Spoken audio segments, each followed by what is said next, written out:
Hey, I see you're not asleep yet. That's all right. Come in out of the wind. Something is different tonight. For a while now, we have been in a house full of ferns and marble women, in a country made of dreams. That story is finished. Anodos found his way home, and the door is closed behind him. Tonight, we go somewhere else. No more corridors, no more carved stone, just a river. This is The Willows by Algernon Blackwood. Two men in a canoe, a long way from anywhere. They have been paddling for days down a great river in the middle of Europe, further than either of them meant to go. And somewhere past a town called Pressburg, the river stops behaving like a river. It spreads and forgets its banks and fills with small islands that were not there the year before and will not be there the year after. And on those islands, there is nothing but willows, millions of them, for miles, all the way to a flat grey horizon. Blackwood does not write about monsters, not really. He writes about places that were never meant to hold people and know it. So if you feel tonight that the room has gotten a little colder, a little wider than it was, that's only the willows. This episode is called Arrival. Let the current take you. Edmund will read now.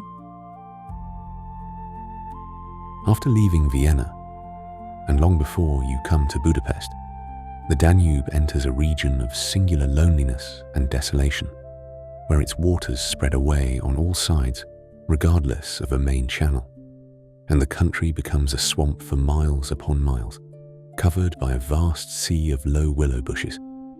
On the big maps, this deserted area is painted in a fluffy blue, growing fainter in colour as it leaves the banks, and across it may be seen in large straggling letters the word Sumpfer, meaning marshes. In high flood, this great acreage of sand, shingle beds, and willow-grown islands is almost topped by the water. But in normal seasons, the bushes bend and rustle in the free winds, showing their silver leaves to the sunshine in an ever-moving plain of bewildering beauty. These willows never attain to the dignity of trees. They have no rigid trunks. They remain humble bushes, with rounded tops and soft outline, swaying on slender stems that answer to the least pressure of the wind, supple as grasses, and so continually shifting that they somehow give the impression that the entire plain is moving and alive. For the wind sends waves rising and falling over the whole surface, waves of leaves instead of waves of water. Green swells like the sea too, until the branches turn and lift, and then silvery white as their underside turns to the sun.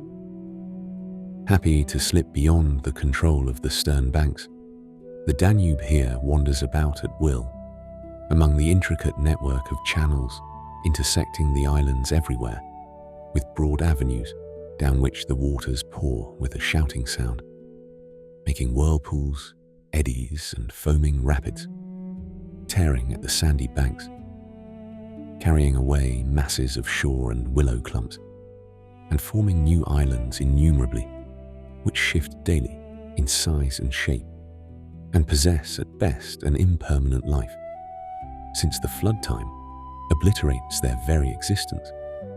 Properly speaking, this fascinating part of the river's life begins soon after leaving Pressburg. And we, in our Canadian canoe, with gypsy tent and frying pan on board, reached it on the crest of a rising flood about mid-July, that very same morning when the sky was reddening before sunrise. We had slipped swiftly through still sleeping Vienna, leaving it a couple of hours later, a mere patch of smoke against the blue hills of the Wienerwald on the horizon. We had breakfasted below Fischerament under a grove of birch trees roaring in the wind, and had then swept on the tearing current past Orth, Heinberg, Petronell, the old Roman Carnuntum of Marcus Aurelius. And so, under the frowning heights of Thelsen, on a spur of the Carpathians, where the march steals in quietly from the left, and the frontier is crossed between Austria and Hungary, racing along at 12 kilometers an hour, soon took us well into Hungary. And the muddy waters, sure sign of flood, sent us aground on many a shingle bed, and twisted us like a cork in many a sudden belching whirlpool before the towers of Pressburg, Hungarian, Porsoni, showed against the sky. And then the canoe, leaping like a spirited horse, flew at top speed under the grey walls, negotiated safely the sunken chain of the Fliegende Brücke ferry, turned the corner sharply to the left, and plunged on yellow foam into the wilderness of islands, sandbanks, and swampland beyond, the land of the Willows. The change came suddenly, as when a series of bioscope pictures snaps down on the streets of a town, and shifts without warning into the scenery of lake and forest. We entered the land of desolation on wings, and in less than half an hour, there was neither boat, nor fishing hut, nor red roof, nor any single sign of human habitation and civilization within sight. The sense of remoteness from the world of humankind, the utter isolation, the fascination of this singular world of willows, winds and waters, instantly laid its spell upon us both, so that we allowed laughingly to one another that we ought by rights to have held some special kind of passport to admit us, and that we had, somewhat audaciously, come without asking leave into a separate little kingdom of wonder and magic, a kingdom that was reserved for the use of others who had a right to it, with everywhere unwritten warnings to trespassers, for those who had the imagination to discover them. Though still early in the afternoon, the ceaseless buffetings of a most tempestuous wind made us feel weary, and we at once began casting about for a suitable camping ground for the night. But the bewildering character of the islands made landing difficult. The swirling flood carried us inshore and then swept us out again. The willow branches tore our hands as we seized them to stop the canoe, and we pulled many a yard of sandy bank into the water, before at length we shot with a great sideways blow from the wind into a backwater, and managed to beach the bows in a cloud of spray. Then we lay panting and laughing after our exertions on the hot, yellow sand, sheltered from the wind, and in the full blaze of a scorching sun, a cloudless blue sky above, and an immense army of dancing, shouting willow bushes, closing in from all sides, shining with spray, and clapping their 1,000 little hands as though to applaud the success of our efforts. "What a river," I said to my companion, thinking of all the way we had travelled from the source in the Black Forest, and how he had often been obliged to wade and push in the upper shallows at the beginning of June. "Won't stand much nonsense now, will it?" he said, pulling the canoe a little farther into safety up the sand, and then composing himself for a nap. I lay by his side, happy and peaceful in the bath of the elements, water, wind, sand, and the great fire of the sun, thinking of the long journey that lay behind us, and of the great stretch before us to the Black Sea, and how lucky I was to have such a delightful and charming travelling companion as my friend, the Swede. We had made many similar journeys together, but the Danube, more than any other river I knew, impressed us from the very beginning with its aliveness. From its tiny bubbling entry into the world among the pinewood gardens of Donaueschingen, until this moment when it began to play the great river game of losing itself among the deserted swamps. Unobserved, unrestrained, it had seemed to us like following the growth of some living creature. Sleepy at first, but later developing violent desires as it became conscious of its deep soul. It rolled, like some huge fluid being, through all the countries we had passed, holding our little craft on its mighty shoulders, playing roughly with us sometimes, yet always friendly and well-meaning, till at length we had come inevitably to regard it as a great personage. How indeed could it be otherwise, since it told us so much of its secret life? At night we heard it singing to the moon as we lay in our tent, uttering that odd sibilant note, peculiar to itself, and said to be caused by the rapid tearing of the pebbles along its bed. So great is its hurrying speed. We knew too the voice of its gurgling whirlpools, suddenly bubbling up on a surface previously quite calm, the roar of its shallows and swift rapids, its constant steady thundering below all mere surface sounds, and that ceaseless tearing of its icy waters at the banks. How it stood up and shouted when the rains fell flat upon its face, and how its laughter roared out when the wind blew upstream and tried to stop its growing speed. We knew all its sounds and voices, its tumblings and foamings, its unnecessary splashing against the bridges, that self-conscious chatter when there were hills to look on, the affected dignity of its speech when it passed through the little towns, far too important to laugh.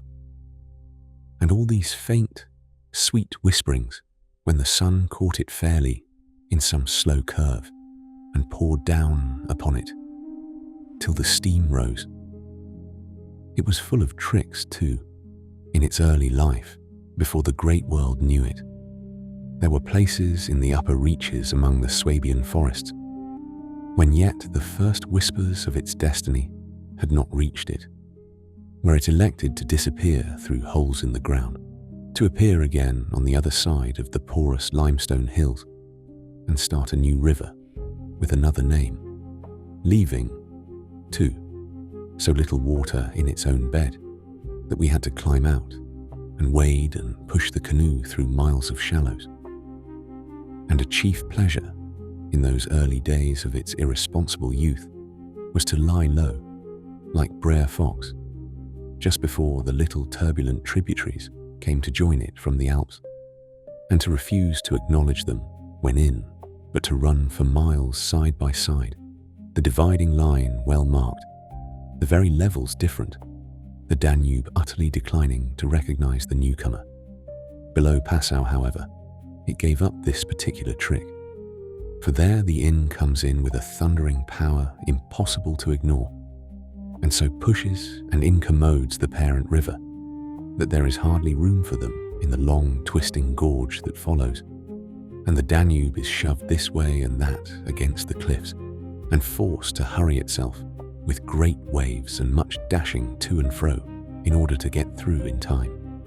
And during the fight, our canoe slipped down from its shoulder to its breast and had the time of its life among the struggling waves. But the inn taught the old river a lesson, and after Passau, it no longer pretended to ignore new arrivals. This was many days back, of course, and since then we had come to know other aspects of the great creature. And across the Bavarian wheat plain of Straubing, she wandered so slowly under the blazing June sun that we could well imagine only the surface inches were water, while below there moved, concealed as by a silken mantle, a whole army of undines, passing silently and unseen down to the sea, and very leisurely too, lest they be discovered. Much, too, we forgave her because of her friendliness to the birds and animals that haunted the shores. Cormorants lined the banks in lonely places in rows like short black palings. Grey crows crowded the shingle beds. Storks stood fishing in the vistas of shallower water that opened up between the islands. And hawks, swans and marsh birds of all sorts filled the air with glinting wings and singing, petulant cries. It was impossible to feel annoyed with the river's vagaries after seeing a deer leap with a splash into the water at sunrise and swim past the bows of the canoe. And often we saw fawns peering at us from the underbrush, or looked straight into the brown eyes of a stag. As we charged full tilt round a corner and entered another reach of the river, foxes too, everywhere haunted the banks, tripping daintily among the driftwood and disappearing so suddenly that it was impossible to see how they managed it. But now, after leaving Pressburg, everything changed a little, and the Danube became more serious. It ceased trifling. It was halfway to the Black Sea, within seeming distance, almost of other, stranger countries, where no tricks would be permitted or understood. It became suddenly grown up and claimed our respect and even our awe.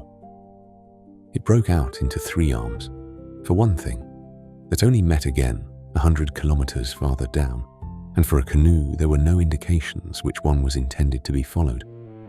"If you take a side channel," said the Hungarian officer we met in the Pressburg shop while buying provisions, "you may find yourselves, when the flood subsides, 40 miles from anywhere, high and dry, and you may easily starve. There are no people, no farms, no fishermen. I warn you not to continue. The river too is still rising, and this wind will increase." The rising river did not alarm us in the least, but the matter of being left high and dry by a sudden subsidence of the waters might be serious, and we had consequently laid in an extra stock of provisions. For the rest, the officer's prophecy held true, and the wind, blowing down a perfectly clear sky, increased steadily till it reached the dignity of a westerly gale. It was earlier than usual when we camped, for the sun was a good hour or two from the horizon, and leaving my friend still asleep on the hot sand, I wandered about in desultory examination of our hotel. The island, I found, was less than an acre in extent, a mere sandy bank standing some 2 or 3 feet above the level of the river.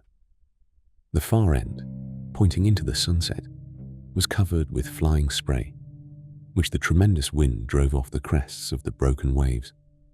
It was triangular in shape, with the apex upstream. I stood there for several minutes, watching the impetuous crimson flood bearing down with a shouting roar, dashing in waves against the bank as though to sweep it bodily away, and then swirling by in 2 foaming streams on either side. The ground seemed to shake with the shock and rush, while the furious movement of the willow bushes, as the wind poured over them, increased the curious illusion that the island itself actually moved. Above, for a mile or two, I could see the great river descending upon me. It was like looking up the slope of a sliding hill, white with foam, and leaping up everywhere to show itself to the sun. The rest of the island was too thickly grown with willows to make walking pleasant, but I made the tour, nevertheless. From the lower end, the light, of course, changed, and the river looked dark and angry. Only the backs of the flying waves were visible, streaked with foam, and pushed forcibly by the great puffs of wind that fell upon them from behind. For a short mile, it was visible, pouring in and out among the islands, and then disappearing with a huge sweep into the willows, which closed about it like a herd of monstrous antediluvian creatures, crowding down to drink. They made me think of gigantic sponge-like growths that sucked the river up into themselves They caused it to vanish from sight. They herded there together in such overpowering numbers. Altogether, it was an impressive scene, with its utter loneliness, its bizarre suggestion. And as I gazed, long and curiously, a singular emotion began to stir somewhere in the depths of me. Midway in my delight of the wild beauty, there crept, unbidden and unexplained, a curious feeling of disquietude, almost of alarm. A rising river, perhaps, always suggests something of the ominous. Many of the little islands I saw before me would probably have been swept away by the morning. This resistless, thundering flood of water touched the sense of awe. Yet I was aware that my uneasiness lay deeper far than the emotions of awe and wonder. It was not that I felt, nor had it directly to do with the power of the driving wind, this shouting hurricane that might almost carry up a few acres of willows into the air and scatter them like so much chaff over the landscape. The wind was simply enjoying itself, for nothing rose out of the flat landscape to stop it, and I was conscious of sharing its great game with a kind of pleasurable excitement. Yet this novel emotion had nothing to do with the wind. Indeed, so vague was the sense of distress I experienced that it was impossible to trace it to its source and deal with it accordingly, though I was aware somehow that it had to do with my realization of our utter insignificance before this unrestrained power of the elements about me.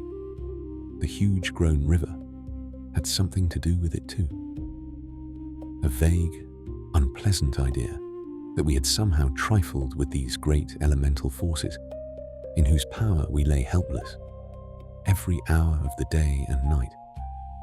For here, indeed, they were gigantically at play together, and the sight appealed to the imagination.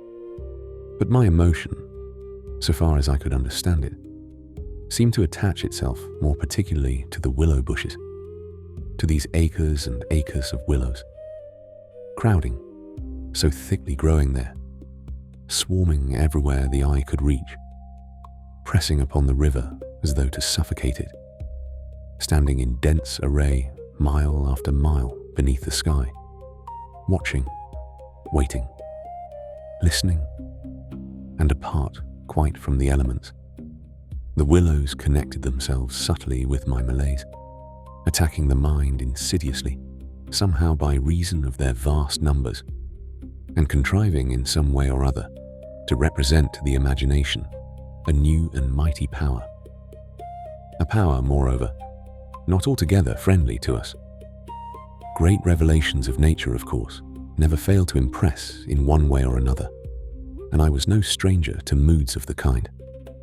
Mountains overawe and oceans terrify, while the mystery of great forests exercises a spell peculiarly its own. But all these, at one point or another, somewhere link on intimately with human life and human experience. They stir comprehensible, even if alarming emotions. They tend on the whole to exalt. With this multitude of willows, however, it was something far different, I felt. Some essence emanated from them that besieged the heart. A sense of awe awakened. True, but of awe touched somewhere by a vague terror. Their serried ranks, growing everywhere darker about me as the shadows deepened, moving furiously, yet softly in the wind, woke in me the curious and unwelcome suggestion that we had trespassed here upon the borders of an alien world, a world where we were intruders, a world where we were not wanted or invited to remain, where we ran grave risks perhaps. The feeling, however, though it refused to yield its meaning entirely to analysis, did not at the time trouble me by passing into menace, yet it never left me quite, even during the very practical business of putting up the tent in a hurricane of wind and building a fire for the stew pot. It remained just enough to bother and perplex, and to rob a most delightful camping ground of a good portion of its charm. To my companion, however, I said nothing, for he was a man I considered devoid of imagination. In the first place, I could never have explained to him what I meant, and in the second, he would have laughed stupidly at me if I had. There was a slight depression in the center of the island, and here we pitched the tent. The surrounding willows broke the wind a bit. "A poor camp," observed the imperturbable Swede, when at last the tent stood upright. "No stones and precious little firewood. I'm for moving on early tomorrow. Hey, this sand won't hold anything." But the experience of a collapsing tent at midnight had taught us many devices, and we made the cozy gypsy house as safe as possible, and then set about collecting a store of wood to last till bedtime. Willow bushes dropped no branches, and driftwood was our only source of supply. We hunted the shores pretty thoroughly. Everywhere the banks were crumbling as the rising flood tore at them and carried away great portions with a splash and a gurgle. "The island's much smaller than when we landed," said the accurate Swede. "It won't last long at this rate. We'd better drag the canoe close to the tent and be ready to start at a moment's notice. I shall sleep in my clothes." He was a little distance off, climbing along the bank, and I heard his rather jolly laugh as he spoke. "By Jove!" I heard him call a moment later, and turned to see what had caused his exclamation.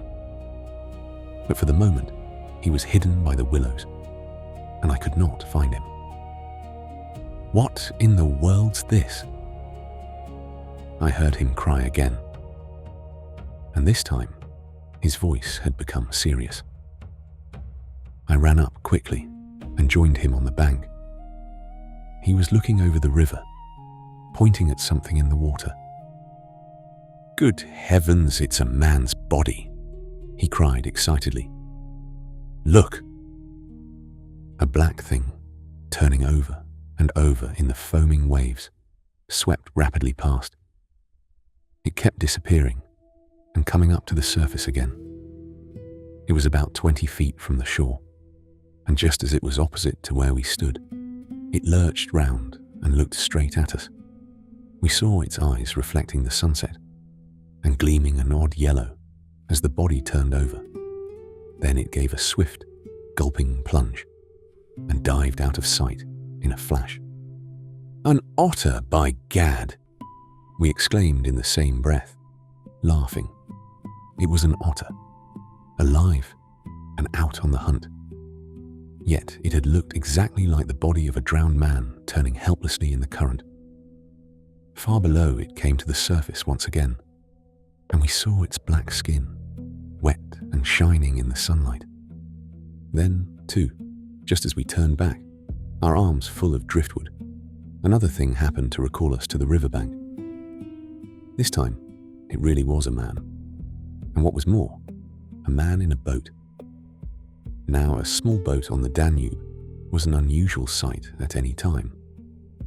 But here, in this deserted region, and at flood time, it was so unexpected as to constitute a real event. We stood and stared. Whether it was due to the slanting sunlight or the refraction from the wonderfully illumined water, I cannot say. But whatever the cause, I found it difficult to focus my sight properly upon the flying apparition. It seemed, however, to be a man standing upright in a sort of flat-bottomed boat, steering with a long oar, and being carried down the opposite shore at a tremendous pace. He apparently was looking across in our direction, but the distance was too great, and the light too uncertain for us to make out very plainly what he was about. It seemed to me that he was gesticulating and making signs at us. His voice came across the water, to us shouting something furiously, but the wind drowned it so that no single word was audible. There was something curious about the whole appearance. Man, boat, signs, voice, that made an impression on me out of all proportion to its cause. "He's crossing himself," I cried. "Look, he's making the sign of the cross." "I believe you're right," the Swede said, shading his eyes with his hand and watching the man out of sight. He seemed to be gone in a moment, melting away down there into the sea of willows, where the sun caught them in the bend of the river and turned them into a great crimson wall of beauty. Mist, too, had begun to ruse, so that the air was hazy. "But what in the world is he doing at nightfall on this flooded river?" I said, half to myself. "Where is he going at such a time? And what did he mean by his signs and shouting? Do you think he wished to warn us about something?" "He saw our smoke and thought we were spirits, probably," laughed my companion. "These Hungarians believe in all sorts of rubbish. You remember the shopwoman at Pressburg warning us that no one ever landed here because it belonged to some sort of beings outside man's world. I suppose they believe in fairies and elementals, possibly demons too. That peasant in the boat saw people on the islands for the first time in his life," he added after a slight pause. "And it scared him. That's all." The Swede's tone of voice was not convincing, and his manner lacked something that was usually there. I noted the change instantly while he talked, though without being able to label it precisely. If they had enough imagination, I laughed loudly. I remember trying to make as much noise as I could. They might well people a place like this with the old gods of antiquity. The Romans must have haunted all this region, more or less, with their shrines and sacred groves and elemental deities. The subject dropped, and we returned to our stew pot, for my friend was not given to imaginative conversation as a rule. Moreover, just then I remember feeling distinctly glad that he was not imaginative. His stolid, practical nature suddenly seemed to me welcome and comforting. It was an admirable temperament, I felt. He could steer down rapids like a red Indian, shoot dangerous bridges and whirlpools better than any white man I ever saw in a canoe. He was a grand fellow for an adventurous trip, a tower of strength when untoward things happened. I looked at his strong face and light curly hair as he staggered along under his pile of driftwood, twice the size of mine, and I experienced a feeling of relief. Yes, I was distinctly glad just then that the Swede was what he was, and that he never made remarks that suggested more than they said. "The river's still rising, though," he added, as if following out some thoughts of his own and dropping his load with a gasp. "This island will be underwater in 2 days if it goes on." "I wish the wind would go down," I said. "I don't care a fig for the river." The flood, indeed, had no terrors for us. We could get off at 10 minutes' notice, and the more water, the better we liked it. It meant an increasing current and the obliteration of the treacherous shingle beds that so often threatened to tear the bottom out of our canoe. Contrary to our expectations, the wind did not go down with the sun. It seemed to increase with the darkness, howling overhead and shaking the willows round us like straws. Curious sounds accompanied it sometimes, like the explosion of heavy guns, and it fell upon the water and the island in great flat blows of immense power. It made me think of the sounds a planet must make. Could we only hear it, driving along through space? But the sky kept wholly clear of clouds, and soon after supper the full moon rose up in the east and covered the river and the plain of shouting willows with a light like the day.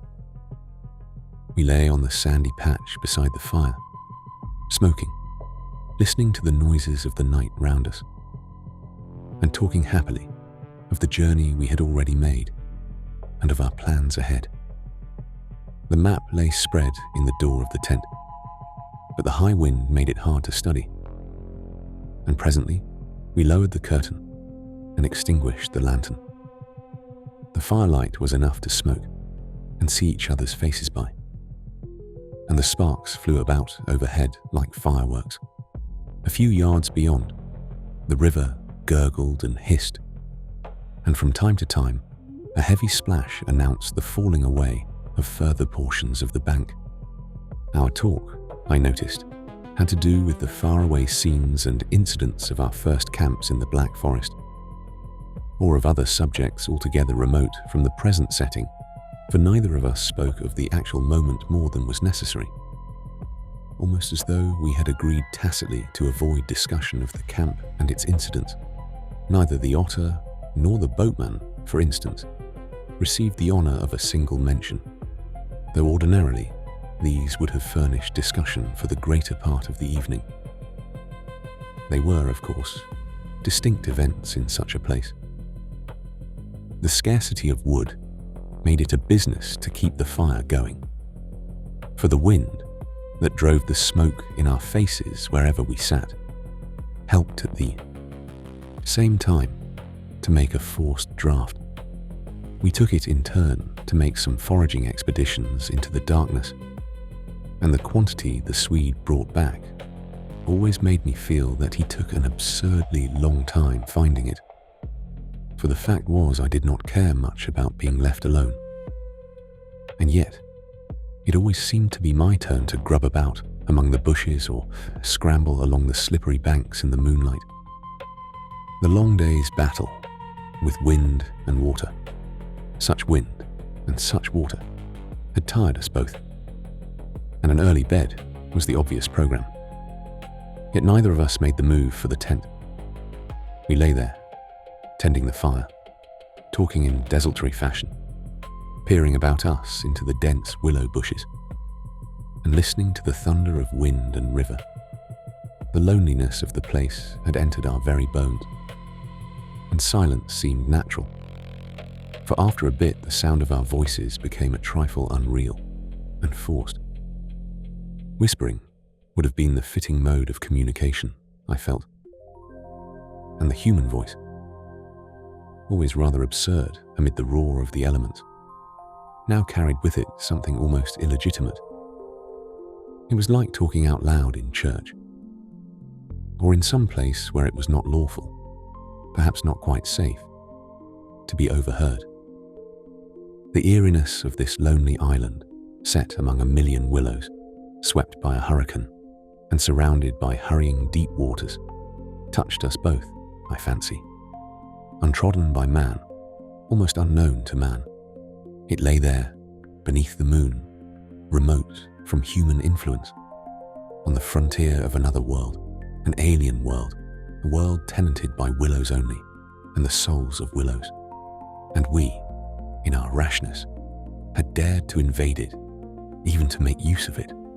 Something more than the power of its mystery stirred in me as I lay on the sand, feet to fire, and peered up through the leaves at the stars. For the last time, I rose to get firewood. "When this has burnt up," I said firmly, "I shall turn in." And my companion watched me lazily as I moved off into the surrounding shadows. For an unimaginative man, I thought he seemed unusually receptive that night, unusually open to suggestion of things other than sensory. He too was touched by the beauty and loneliness of the place. I was not altogether pleased, I remember, to recognize this slight change in him, and instead of immediately collecting sticks, I made my way to the far point of the island, where the moonlight on plain and river could be seen to better advantage. The desire to be alone had come suddenly upon me. My former dread returned in force. There was a vague feeling in me I wished to face and probe to the bottom. When I reached the point of sand jutting out among the waves, the spell of the place descended upon me with a positive shock. No mere scenery could have produced such an effect. there was something more here, something to alarm. I gazed across the waste of wild waters. I watched the whispering willows. I heard the ceaseless beating of the tireless wind. And one and all, each in its own way, stirred in me this sensation of a strange distress. But the willows especially, forever they went on chattering and talking among themselves, laughing a little, shrilly crying out, sometimes sighing. But what it was they made so much to do about belonged to the secret life of the great plain they inhabited, and it was utterly alien to the world I knew, or to that of the wild yet kindly elements. They made me think of a host of beings from another plane of life, another evolution altogether, perhaps all discussing a mystery known only to themselves. I watched them moving busily together, oddly shaking their big bushy heads, twirling their myriad leaves even when there was no wind. They moved of their own will as though alive, and they touched, by some incalculable method, my own keen sense of the horrible. There they stood in the moonlight, like a vast army surrounding our camp, shaking their innumerable silver spears defiantly, formed all ready for an attack. The psychology of places, for some imaginations at least, is very vivid. For the wanderer, especially, camps have their note either of welcome or rejection. At first it may not always be apparent, because the busy preparations of tent and cooking prevent, but with the first pause, after supper, usually, it comes and announces itself. And the note of this willow camp now became unmistakably plain to me. We were interlopers, trespassers. We were not welcomed. The sense of unfamiliarity grew upon me as I stood there watching. We touched the frontier of a region where our presence was resented. For a night's lodging, we might perhaps be tolerated. But for a prolonged and inquisitive stay, no. By all the gods of the trees and wilderness, no. We were the first human influences upon this island, and we were not wanted. The willows were against us. Strange thoughts like these, bizarre fancies, born I know not whence, found lodgment in my mind as I stood listening. What, I thought, if after all these crouching willows proved to be alive? If suddenly they should rise up like a swarm of living creatures, marshalled by the gods whose territory we had invaded, sweep towards us off the vast swamps, booming overhead in the night, and then settle down. As I looked, it was so easy to imagine. They actually moved, crept nearer, retreated a little, huddled together in masses, hostile, waiting for the great wind that should finally start them a-running. I could have sworn their aspect changed a little, and their ranks deepened and pressed more closely together. The melancholy, shrill cry of a nightbird sounded overhead, and suddenly I nearly lost my balance, as the piece of bank I stood upon fell with a great splash into the river, undermined by the flood. I stepped back just in time and went on hunting for firewood again, half laughing at the odd fancies that crowded so thickly into my mind and cast their spell upon me. I recalled the Swede's remark about moving on next day, and I was just thinking that I fully agreed with him when I turned with a start and saw the subject of my thoughts standing immediately in front of me. He was quite close. The roar of the elements had covered his approach. "You've been gone so long," he shouted above the wind. "I thought something must have happened to you." But there was that in his tone, and a certain look in his face as well, that conveyed to me more than his usual words. And in a flash, I understood the real reason for his coming. It was because the spell of the place had entered his soul too, and he did not like being alone. "River still rising," he cried, pointing to the flood in the moonlight, and the wind simply awful. He always said the same things, but it was the cry for companionship that gave the real importance to his words. "Lucky," I cried back. "Our tent's in the hollow. I think it'll hold all right." I added something about the difficulty of finding wood in order to explain my absence, but the wind caught my words and flung them across the river, so that he did not hear, but just looked at me through the branches, nodding his head.